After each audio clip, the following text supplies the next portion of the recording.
안녕하십니까. 이어서 경남 뉴스입니다.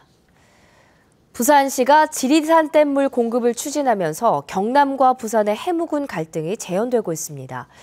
뿐만 아니라 복합리조트와 신공항 등 대형 사업을 두고도 두 지역이 경합을 벌이면서 상생 없는 갈등은 계속되고 있습니다. 천현수 기자가 보도합니다. 부산시 상수도 사업본부는 내년 진주시의 사무소 개설을 검토하고 있습니다. 지리산과 난강댐물을 부산시 상수도로 공급하기 위한 민심 다지기용으로 해석됩니다. 당장 진주시 의회에서는 반발이 터져 나왔습니다. 부산과 마찬가지로 낙동강물을 먹는 경남 중동부권도 반발 움직임이 있습니다. 환경단체의 반발 수위는 더 높습니다. 나눠 먹고 있는 쪽에서 그 물을 끌어다 와가지고 먹는다는 것, 지리산 댐을 지어서 그 물을 식수로 이용한다는 것은 있을 수 없는 일이고. 수조 원을 투자해 연간 500만 관광객을 끌어들이게 될 복합 리조트. 올해 말 전국 2곳 선정을 앞두고 경남의 진해 글로벌 테마파크와 부산 북항 재개발 지구가 경합 중입니다. 경남은 진해 유치에 오랫동안 공들여왔고 부산은 뒤늦게 뛰어들었지만 양보할 뜻이 없습니다.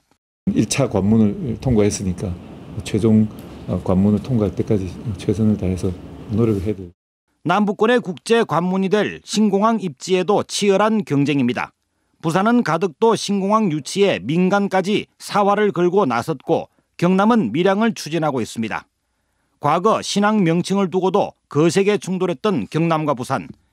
양 지역 정치권이 나서 공동 발전을 위한 협력을 다짐하고 시도지사도 정례 모임을 갖고 있지만 상생의 길은 찾지 못한 채 갈등만 커지고 있습니다. KBS 뉴스 천현수입니다. 최근 낙동강 수질이 악화되면서 낙동강 하구뚝 개방 문제가 또다시 화두로 떠오르고 있습니다. 하지만 각계각층의 이해관계가 너무나 다른 데다 대체 취소원도 해결되지 않아서 갈등만 깊어지고 있습니다. 강지아 기자입니다. 개방 여부를 두고 논란이 끊이지 않는 낙동강 하구뚝. 실제 개방하면 어떻게 될까? 지난 2년 동안 이에 대해 조사한 연구 결과 전면 개방할 때는 하천 수량이 초당 100톤 이하로 떨어지면 물금 취수장까지 바닷물이 올라오는 것으로 분석됐습니다. 즉, 겨울철에는 취수 중단이 잇따를 수 있는 만큼 취수원 변경 없이 전면 개방은 힘들다는 결론입니다. 이에 대해 어민들은 녹조와 생태계 파괴로 어업이 불가능하게 됐다며 개방을 요구했습니다. 하구뚝 막히가 있는 순간, 막는 순간부터 저희들은 어민들 생활고는 그때부터 시작입니다. 하구뚝을 열어주십시오. 하지만 농민들은 염해 피해를 주장하며 어민들과 입장을 달리했습니다. 대저수문이나 맥도수문을 해서 김해평야에 유입이 된다고 하면은 바로 김해 우리 강서에 있는 농업은 그대로 사라질 수밖에 없는 그런 절박한 형태가 됩니다. IT 기술을 이용해 두 마리 토끼 모두 잡자는 의견도 개진됐습니다. 센서들을 다 부착을 해서 실제로 염분이 들어온다고 체크가 됐을 경우에는 거기에서 경보를 하고 거기에 따라서 수문을 닫게 되면은. 그러나 낙동강 하구뚝 개폐 권한이 있는 국토부가 이 문제에 관심이 없는 데다 대체 취수원 문제가 해결되지 않는 이상 낙동강 하구뚝 개폐 문제는 논란에 그칠 가능성이 높습니다. KBS 뉴스 강지아입니다. 어제 낮 12시 40분쯤 통영시 광도면의 한 조선소에서 협력사 직원 39살 김모 씨가 18m 아래에서 추락해 숨진 채 발견됐습니다. 협력사 품질검사원인 김 씨는 어제 낮 12시쯤부터 18m 높이에서 건조 중인 선박을 검사 중이었습니다. 경찰은 김 씨가 혼자 작업을 하다가 사고가 난 것으로 보고 안전과실 여부와 함께 정확한 사고 경위를 조사하고 있습니다. 전국에서 처음으로 진해경찰서 112 순찰차에 심장 응급 구조 장비가 비치돼 운영됩니다. 진해경찰서는 응급 상황 시 심장에 전기적 충격을 가하는 장비인 자동 심장 제세동기를 관내 파출소 8곳의 순찰차에 각 한 대씩 탑재했다고 밝혔습니다. 경찰은 순찰이나 신고 출동 상황에서 119 구급대보다 경찰이 먼저 환자를 발견할 가능성이 많다며 구급대 도착 전까지 효과적인 응급조치가 가능할 것으로 기대했습니다. 지난해에 이어 올해도 통영의 쓰레기 수거 업체가 침출수를 무단 방류했다는 소식 전해드렸는데요. 수사에 착수한 경찰이 관련자 3명을 불구속 입건했습니다. 보도에 손원혁 기자입니다. 세척하는 쓰레기 수거 차량 적재함 구멍에서 누런 액체가 쏟아져 나옵니다. 정화시설을 통하지 않고 인근 바다로 이어지는 배수로로 바로 흘러듭니다. 통영경찰서는 업체 대표 64살 문모 씨와 해당 차량의 작업자 등 모두 3명을 폐기물관리법 위반 혐의로 불구속 입건했습니다. 차량을 씻으면서 세척하는 물과 쓰레기 침출수가 섞여 여러 차례 무단 방류됐다고 본 것입니다. 위에서는 그 악취를 갖다가 제거하게끔 해라 하니까 그 사람들 입장에서는 방법이 없지 않습니까? 그러니까 소화장에서 넣을 때 통영에서는 지난해에도 또 다른 업체가 쓰레기 침출수를 무단 방류해 업체와 환경미화원 7명에게 벌금 1,200만 원이 내려졌습니다. 쓰레기 수거업체의 위법 행위가 잇따랐지만 통영시는 업체만 탓합니다. 교육한대로 왜 했어? 그럼 인식구조 안 해? 뭐야? 교육한대 왜 하는데? 하지 마라 했는데 왜 하는데? 하지만 이런 교육도 업체에 맡겨둔 상황입니다. 쓰레기 차량을 세척할 수 있는 시설이 따로 없는 것도 한 원인이라고 환경단체는 지적합니다. 근로자들은 어딘가에 그것을 버려야 되는데 그 버릴 곳이 숨어서 그 고랑으로 버릴 수밖에 없지 않았나 이렇게 생각되고요. 그래서 이거는 행정의 무관심, 행정의 관리 감독 부족. 환경단체는 재발 방지를 위한 근본적인 대책을 통영시에 요구하고 있습니다. KBS 뉴스 손원혁입니다.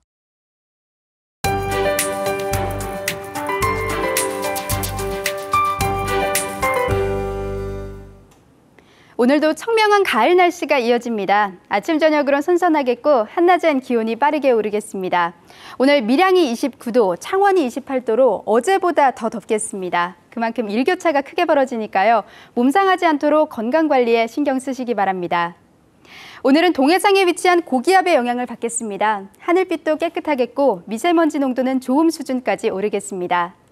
단 동부 내륙과 해안 지역엔 바람이 약간 강하게 불겠습니다. 동풍이 불어들면서 내일까지 강한 바람에도 주의하셔야겠습니다.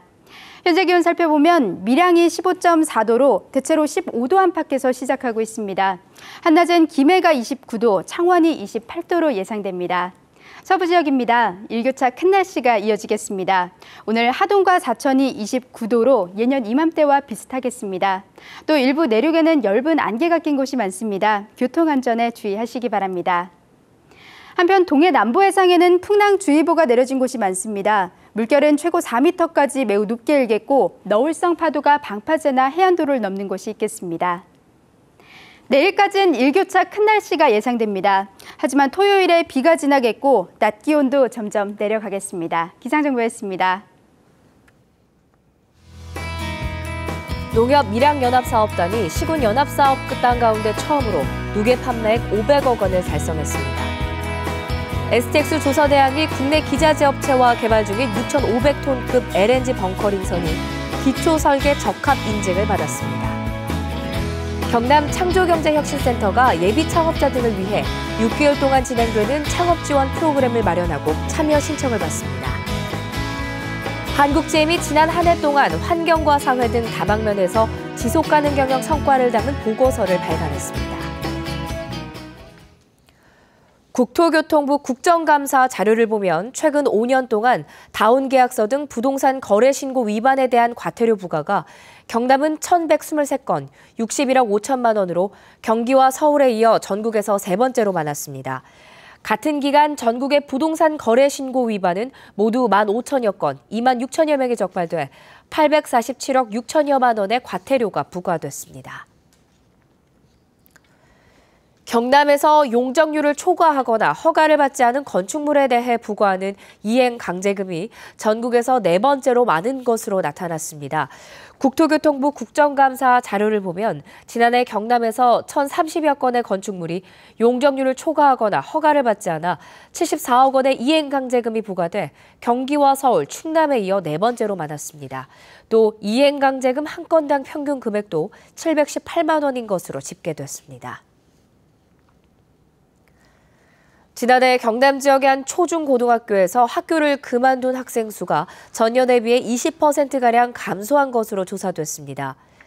경상남도 교육청 조사 결과 지난해 학업을 중단한 경남 지역의 초중고등학생 수는 모두 1,535명으로 지난 2013년보다 20%가량 감소한 것으로 나타났습니다. 한편 학업 중단 이유로는 학교 생활에 대한 부적응이 55%로 가장 많았습니다. 추석을 앞두고 경상남도가 재난 취약시설과 지방도로에 일제 안전점검을 벌입니다. 경상남도는 이달 18일까지 도와 시군 민간합동 점검반을 가동해 대형 판매시설 35곳, 여객터미널 14곳, 공연장 4곳 등 추석 인파가 몰릴 수 있는 53곳에서 안전점검을 벌입니다. 또 국도와 지방도 50여 개 노선 총 연장 9천여 킬로미터를 점검해 도로 파손과 위험물 정비, 안전시설물 보강 등으로 안전한 추석 귀성길을 마련합니다. KBS 뉴스를 마칩니다. 고맙습니다.